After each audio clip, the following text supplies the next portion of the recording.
Mas o dia da noiva tem. Normalmente você ir com uma festa, você arruma ali meia hora. Por exemplo, eu arrumei meia hora, 40 minutos, eu estava pronto, né? Fiz a barba, troquei a roupa, calcei o sapato, fui, né? A noiva tem o dia, né? A noiva tem o dia da noiva. Isso porque ficou um ano preparando, né? Então fica escolhendo vestido, aí vai, visita 50, né? Experimenta 50 vestidos, fica em dúvida entre 10, depois chama a amiga, fica em dúvida entre 3, aí reza, faz um discernimento, até que escolhe o vestido, né? Que vai dar certo. Aí depois você fala assim, pronto, mais difícil, aí vem a maquiagem, aí vem o cabelo, né? Você não sabe quanta coisa que a mulher tem para arrumar, né? Então é um tempo de preparação tão grande, né, mas depois vale a pena, viu, gente? Depois compensa. Porque no dia, a noiva ela chega, o noivo ele já não chama atenção por nada, né? Ele já vai cumprir porque é a obrigação dele ser discreto. Se ele falar qualquer coisa, está parecendo demais. Sim, é a única coisa que ele precisa falar. Chamar atenção. Chorar. Agora a noiva não, a noiva ela chega, ela chama atenção, né? Ela vira o centro ali. A mesma coisa acontece, ou Deus espera que aconteça, com o dia em que o cordeiro se encontrará com a sua noiva. Essa noiva, ela precisa de passar por essa preparação dolorosa, né? Ela precisa ir se preparando, se arrumando, escolhendo a melhor veste, para que no dia ela chegue gloriosa diante de Deus, diante do noivo, né? Que nesse caso vai ser também glorioso, né? Então essa preparação que a gente vai passar, esse é o marco no qual a gente deve contar para saber a espera do Senhor. Quanto tempo a gente tem que esperar o noivo? Quanto tempo a noiva precisa para se arrumar? Né? Esse é o tempo. Quando a noiva estiver pronta, o noivo vem. Certo? Por isso que a noiva normalmente atrasa nos casamentos, né? Sem ela não começa, né? Então, enquanto a noiva estiver se preparando, o noivo aguarda pacientemente para que ela esteja perfeitamente pronta. A noiva todo mundo sabe quem é, né? Quem é a noiva? A noiva é a igreja, né? E aí a gente acha muito bonito isso. A gente fala assim, como eu sou batizado, eu sou da igreja, então eu estou lá junto, né? Agora, uma coisa importante a gente entender. A igreja ela vai aos poucos se separar do resto do mundo. Então a gente vai ter essa distinção. A parábola mais evidente que Jesus usa é a parábola do joio e do trigo. Então Jesus ele usa a parábola de que um agricultor plantou uma semente e aí veio o seu inimigo e plantou uma semente ruim. E aí o seu servo diz assim, mas por que você não vai lá e arranca esse joio que nasceu? O joio, para quem não sabe, gente, quando ele brota assim, é idêntico ao trigo, né? Depois que ele amadurece, eu já tive a curiosidade de olhar uma foto do joio, ele é igualzinho ao trigo, mas ele é acinzentado, feio assim, né? E o cacho do joio ele é vazio, não tem nada dentro, né? O cacho do trigo ele é cheio. E o trigo é aquele negócio dourado, bonito, que a gente vê em placa de padaria, né? Aquele negócio assim bem bonito, vistoso. E o joio é aquele negócio bem acinzentado assim. Então na hora que está maduro é fácil ver. Mas na hora que está assim mais verde, que ele começou a crescer, você não distingue, é quase idêntico, né? Então o servo diz assim, por que você não arranca o joio? Ele fala assim, olha, não é a hora. Se eu arrancar o joio, certamente vou arrancar o trigo junto. Não é isso que eu quero. Eu vou esperar ele ficar bem separado. Quando tiver muito claro o que é o que, eu arranco todo mundo, separo o joio do trigo. Bom, é evidente que nós como igreja, né, somos joio, somos trigo. O ato falho aqui não é à toa, não. O problema é que essa linha que separa a igreja do mundo passa no meio de nós. Certo? O território entre o que é do mundo e o que é da igreja passa aqui, ó.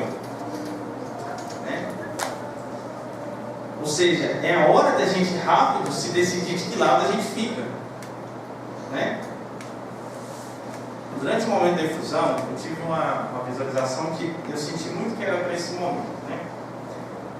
Me veio a imagem de uma casa que fica assim na beira de um barranco muito grande. Então tinha um muro de arrimo que protegia e tinha quase que um penhasco lá assim, tão grande.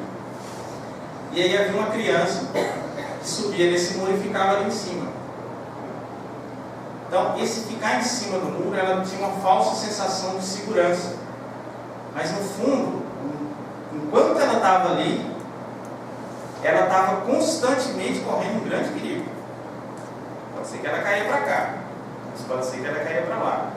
Enquanto ela achava que, enquanto ela obedecida pelos dores, no fundo ela estava ali correndo um grande perigo. Se ela voltasse para casa, ela então estaria segura. Mas ali em cima é um campo muito perigoso. Da mesma forma, nós, ficar em cima do muro parece a princípio uma atitude diplomática, né? Parece que eu consigo conversar muito bem com o mundo e consigo conversar muito bem com a igreja. Eu sou um cara assim, todo simpático, ainda bem todo mundo, sou eclético, né? Converso com todo mundo, eu vou nas festas, eu faço tudo, mas no domingo eu rezo, né? Eu sou legal com todo mundo gosta de mim. No fundo, a gente está nessa atitude de em cima do muro, a ponto de cair a qualquer momento, né? A linha que separa a igreja do mundo passa no meio de nós. É necessário que a gente se esforce, enquanto está amadurecendo, para resolver ser joio ou ser trigo, né?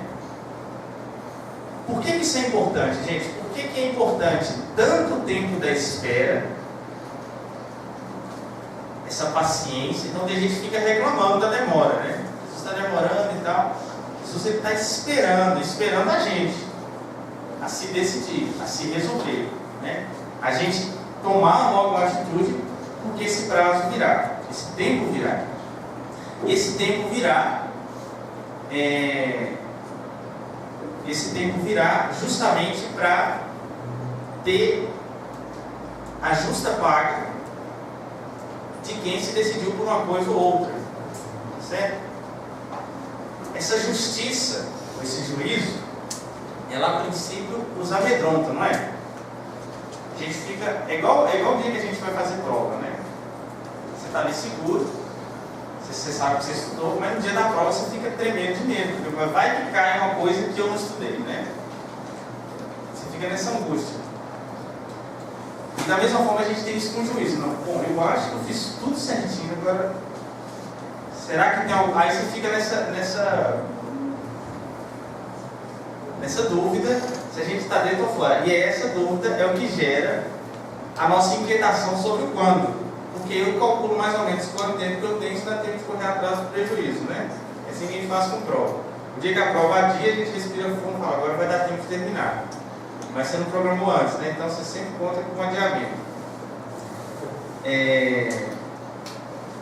Bom, esse tempo é interessante na Bíblia. Em Daniel tem uma profecia que diz o seguinte: de um dado momento, faz uma profecia, que é a profecia das 70 semanas. Então Daniel é o que faz o primeiro discurso escatológico tão explícito, né? Então ele diz de uma época, e depois ele vai falar dessa aprovação definitiva. Então Daniel já começa a profetizar o que será o fim dos tempos. Agora, o que ele não profetiza é que em um dado instante essa profecia ela cessa. Esse tempo em que ela dá um pause nela, é o chamado tempo da igreja, o tempo dos pagãos, ou o endurecimento do coração dos judeus, para que então a igreja seja acolhida por Deus. Então Deus ele leva a salvação a todos, graças ao endurecimento do coração dos judeus. E no fim, todo mundo se converterá a Cristo, né? Ou seja, os judeus eles verão o Messias que eles esperam, que por coincidência, é o mesmo que nós esperamos, né? Claro que não é por coincidência, é o mesmo que nós esperamos. Bom, agora essa questão de quando, é interessante a gente ter essa visão. Primeiro, de que nós precisamos nos preparar, de que é um chamado nosso, a cada um de nós, a urgência da conversão, certo? Porque a gente não sabe quando virá. O que Jesus mais diz aqui cuidai, vigiai e orai, porque o Filho do Homem virá como um ladrão, né? Ou ele vai roubar as nossas coisas tudo, ou ele então vai vir uma hora que a gente não espera. É as duas coisas que um ladrão, né, tem que ser diferente. Essa história tem um amigo meu que ele tinha um grupo de oração na prisão, né? Ele tinha um grupo de oração dentro da cadeia, né? E ele vai pregar essa palavra e fala assim: então, gente, Jesus ele virá como um ladrão. Ladrão você sabe, né? Um ladrão.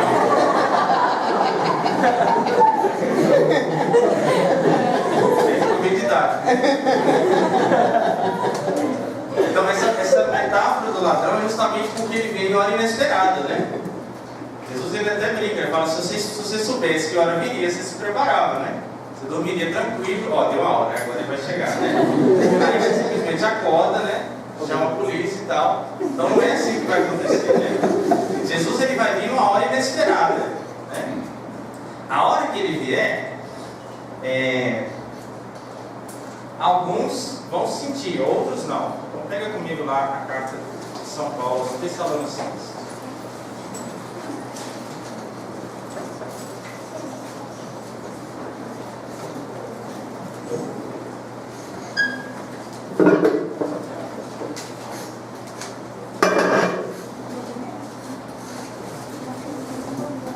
Tessalonicenses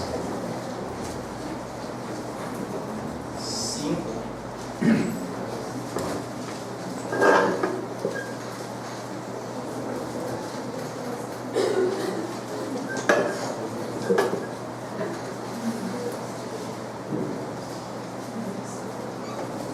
Versículo 1. 1 Tessalonicenses 5, versículo 1.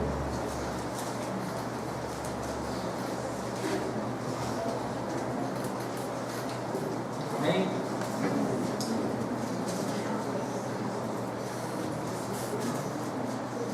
Tessalonicenses 5, versículo 1. Amém? Paulo diz assim: no tocante ao tempo e ao prazo, meus irmãos, é escusado escrever-vos, porque vós sabeis perfeitamente que o dia do Senhor virá como um ladrão noturno. Quando as pessoas disserem paz e segurança, então lhes sobrevirá repentina destruição, como as dores sobre a mulher grávida, e não poderão escapar. Vós, porém, meus irmãos, não andais em trevas, de modo que esse dia vos surpreenda como ladrão. Pois todos vós sois filhos da luz, filhos do dia. Palavra do Senhor. Graças a Deus. Veja que interessante. Ele fala que a gente não há de saber, mas que a gente deve se preparar, se precaver, vigiar, porque o dia chegará como um dia inesperado. Paulo usa aqui uma outra metáfora, que é a mesma que Jesus usa. Ele fala assim: vigiai e orai, porque esse dia virá como a mulher que se aflige sobre dores de parto, e logo depois ela tem a alegria do filho. Primeiro, essa questão da vigília, né? A vigília, ela é um estado, ela é um fato quando a gente fica acordado para vigiar, para guardar ou para velar alguma coisa, né? Esse estado de vigília, ele é uma metáfora muito interessante. Imaginem vocês que nós estamos numa vigília, né, esperando por algo acontecer.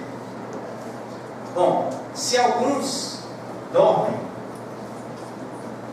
imagina que esses que dormem, eu vou ser entre eles, né? No caso desse exemplo aqui, eu vou estar entre os que dormem. Esses que dormem, eles começam a sonhar, né? Então eles têm lá um sonho lindo, né? Estão lá rindo, etc. Agora, quem está acordado sente o peso da vigília, né? E você está lá morrendo de raiva porque você está acordado e o outro está dormindo, né? Vocês já foram em vigília, não ficar a noite inteira em adoração? Já foram, não é assim? Então uma pessoa, você fica assim, morrendo de inveja, aí ele está lá dormindo, assim, e você está lá assim, naquela peleja, né, para ficar acordado. E aí vai dar na hora, o negócio vai só piorando, não é? Assim, chega assim umas 2, 3 horas da manhã, sobra 2, 3 anos de fé, né? Ou seja, chega aqueles assim, que estão lá com o olho desse tamanho, as veias aparecendo no olho, e eles estão lá adorando.